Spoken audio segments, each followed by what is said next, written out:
I fell down the stairs at work and ended up with serious injuries.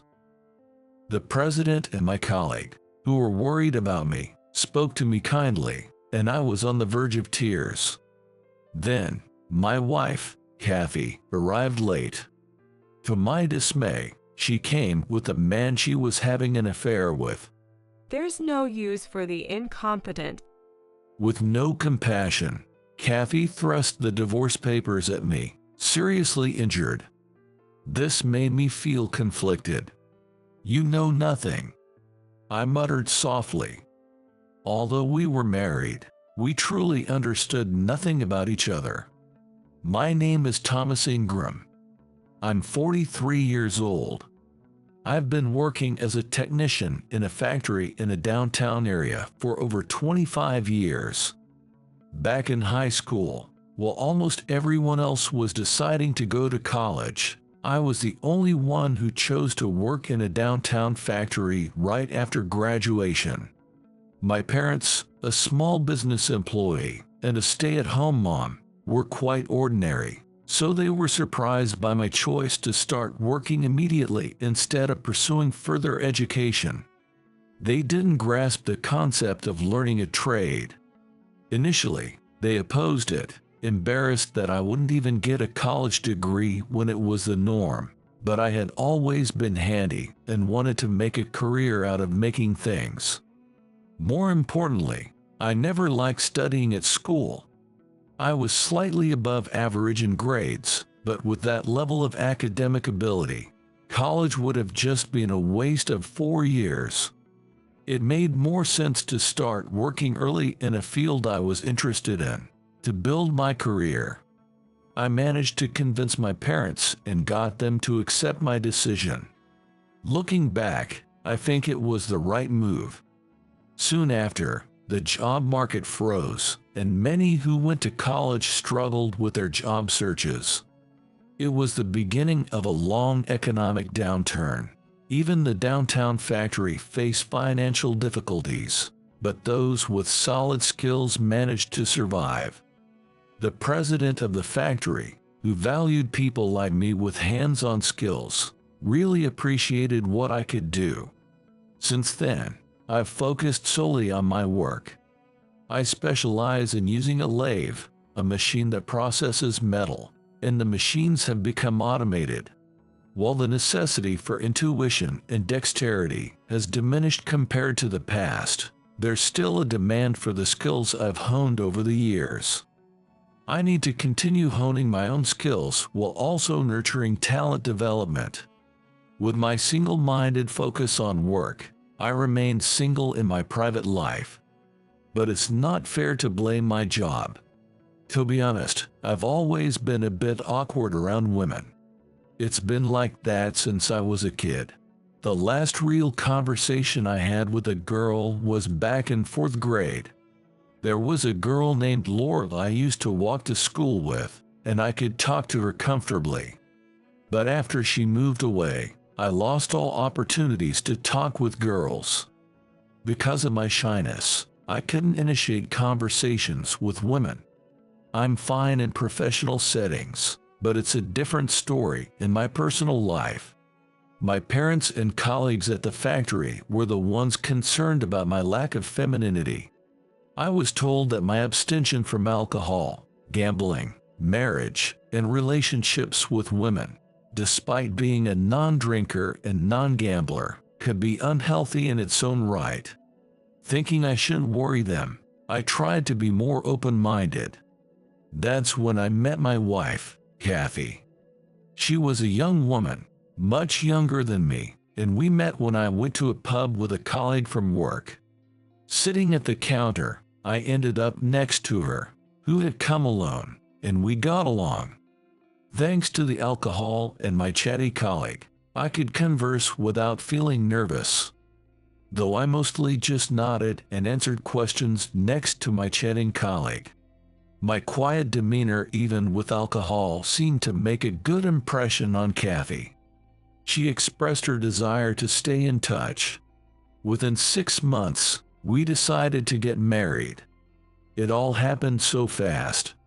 From what I heard, Kathy had always dreamed of being married by 30, and deciding to marry me the day before her birthday seemed fitting to her. He seemed earnest, and I wanted to quit my night job, and so she said. She had been working nights. Kathy, who was about to turn 30, worked where most of her colleagues were women in their early 20s. She started feeling like the old lady of the group.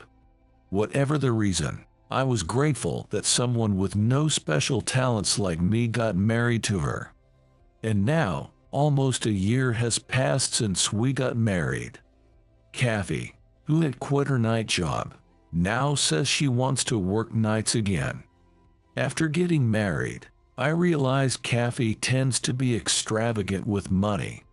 She had hardly saved anything during her single years, living a life of spending whatever she earned. However, since it was her own money, I thought it wasn't my place to say anything special about it. Yet, she couldn't stop her spending habits even after we were married. Kathy even started dipping into the savings I had accumulated. Still, I decided to think of it as paying her a salary since she was doing the housework as a homemaker. Thinking it wouldn't be right to outright deny her, I decided to wait and see if she would settle down. But Kathy's shopping habits escalated. Even her everyday clothes and the sandals she wore around the neighborhood were designer brands. Her flashy style became the talk of the neighbors. A colleague who lived nearby, Kevin, expressed his concerns. His wife was in the town's women's association, so she quickly heard all the gossip. Kathy just never neglects her style, I said with a laugh, but Kevin's face grew more somber. I hate to say this, man, but some folks saw your wife downtown with a young guy. I'm not saying I doubt her, but I'm worried about you. I didn't want to suspect Kathy either, but I couldn't just ignore Kevin's concerns. That night, I decided to talk with Kathy about her spending habits. However, there was absolutely no discussion about it. As soon as I brought it up, she flew into a rage. Are you saying I can't spend money freely because I don't work? Kathy was furious, and calming her down was all I could manage. It was impossible to have a proper discussion. Ultimately, being a homemaker was just too dull and boring for Kathy. Living with someone like me, who was dedicated and focused solely on work, was far from the life she had imagined. So when she said she wanted to work nights again, I couldn't say no. I believe it's up to her to choose what job she wants to do. I too had to defy my parents to follow my own path in life. I have no right to restrict Kathy's life. If you have problems with what I do, you shouldn't have married me in the first place. I had nothing to say back to her. Since then, I often found myself lost in thought at work, unsure of how to deal with Kathy. The accident happened during one such moment. We decided to have lunch outside the company during the break, and as I was going down the stairs, I missed a step. I tumbled all the way down the stairs, lost consciousness. Fortunately, there were no serious injuries, but I ended up with a complicated fracture in my ankle and collarbone. I regained consciousness in the hospital after emergency surgery. The voice calling to me was Kevin's, and I barely opened my eyes. There were Kevin and the president, peering worriedly into my face. Thank goodness, you're awake. They both said. I couldn't move at all, only looking around with my eyes. Thomas, you fell down the stairs and got seriously hurt. Everyone's been worried, but I'm glad you woke up. Kevin said, his voice almost breaking. I thought surely Kathy must be worried too, so I muttered, Kathy is. Then the two exchanged glances, making troubled faces. The thing is, we couldn't get in touch with your wife. The president had to sign the surgery consent form. When I thanked the president, He smiled and said, "Just rest for now." That was when Kathy dramatically appeared in the hospital room. She stood by my bed and, with an unusually cold look, said, "Sign your name here," while unfolding a divorce paper in front of me. Before the storm that was about to start, I'll share a dream I had from the time I fell down the stairs to now. It was a dream featuring myself as a young boy in my elementary school days, viewed from a distance by my current self. In the dream, I was having breakfast at home and then heading to school with a girl, Laura. Laura was excitedly talking about an animated robot show she had seen the day before, a popular genre at the time. Laura was a tomboy and preferred stories about robots and battles over typical girly shows. She was lively and could chat happily with anyone. I admired her for that. Then the scene switched to us at the riverside at dusk. The setting sun made our faces look flushed with heat. Laura looked unusually upset, walking ahead, and I followed her slowly. As a young boy, I didn't understand why she was upset. But now, I understood. Laura's parents were getting a divorce, and she was going to live with her mother.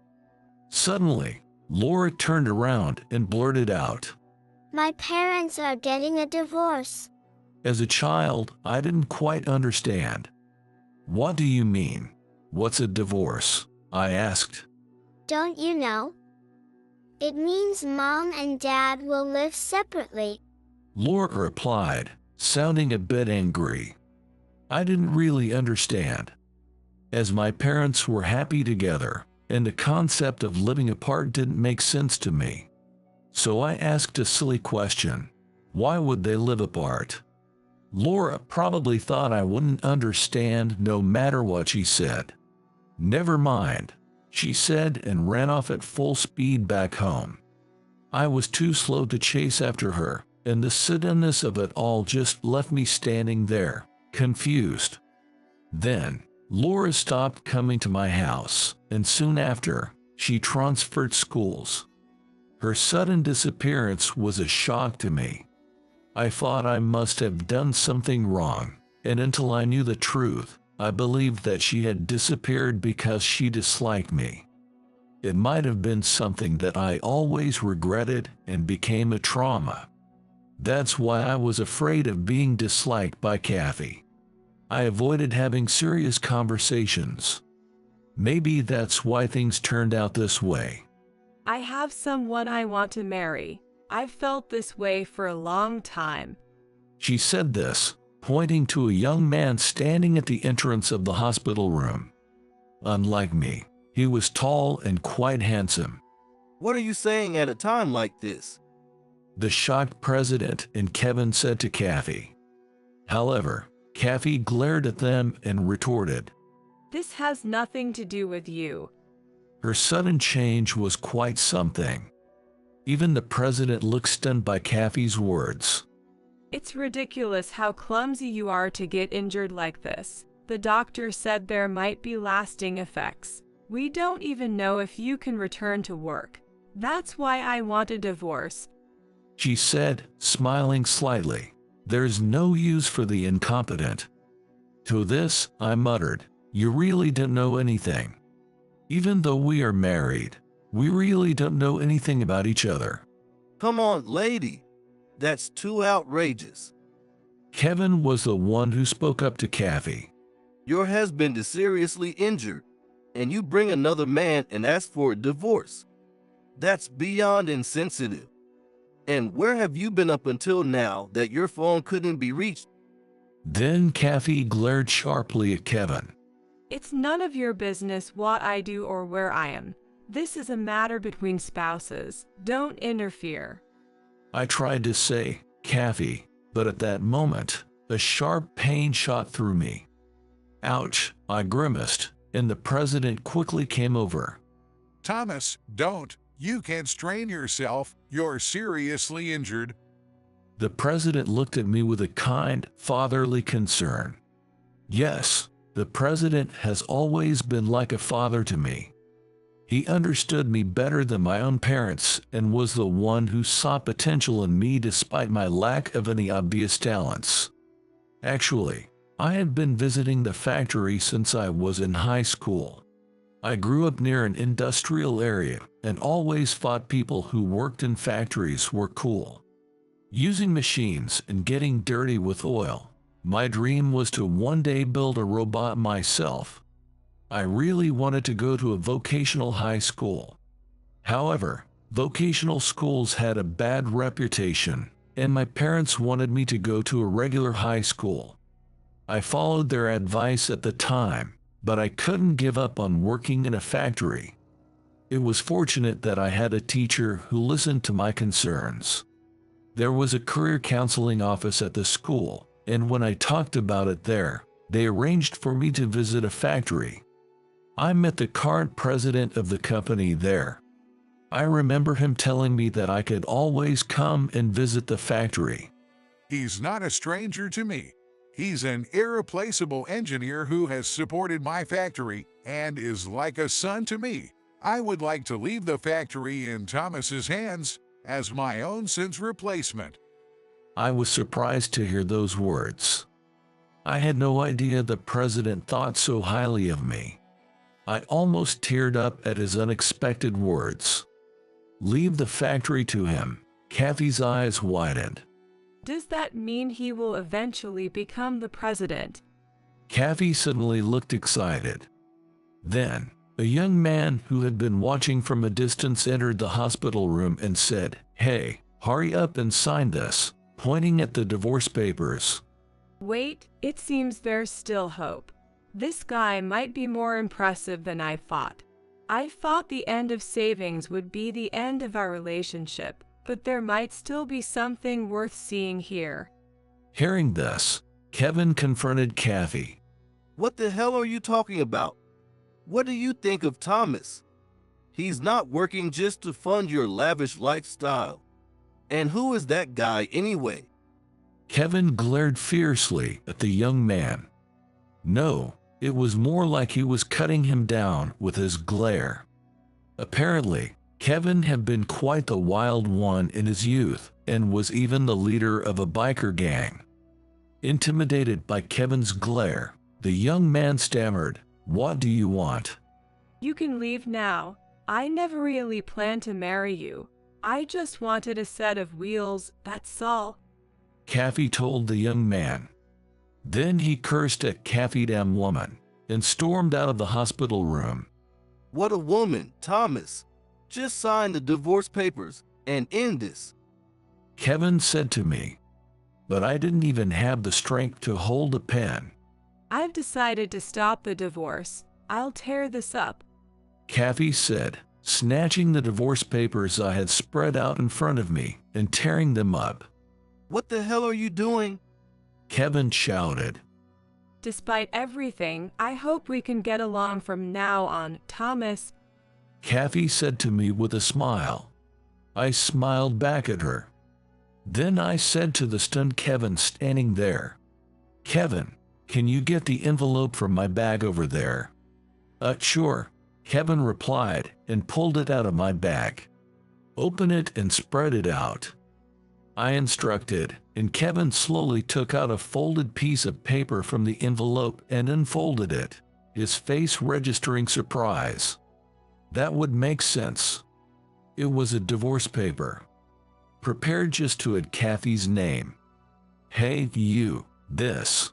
Kevin looked shocked. "I've been struggling with this decision for a long time. It's the first time I've ever been so troubled in my life. I was so distracted that I ended up in this mess, but maybe this is a good opportunity."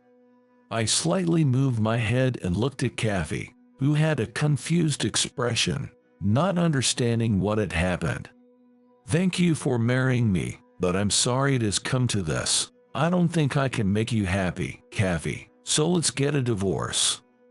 Then Kathy's expression changed from fear to determination as she said, "What are you talking about? I'm not getting a divorce." It felt like I was seeing a side of Kathy I never knew before. Kathy had mentioned growing up with a single parent and struggling during her childhood.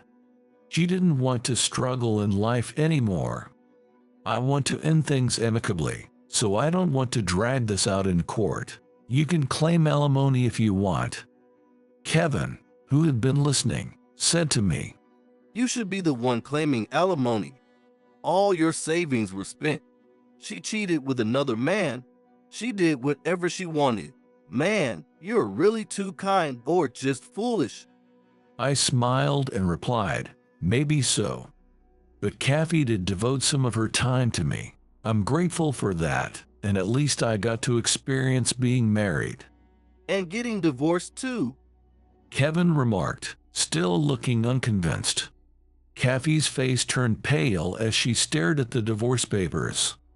I thought she might tear them up again, but with trembling hands, she filled in her name.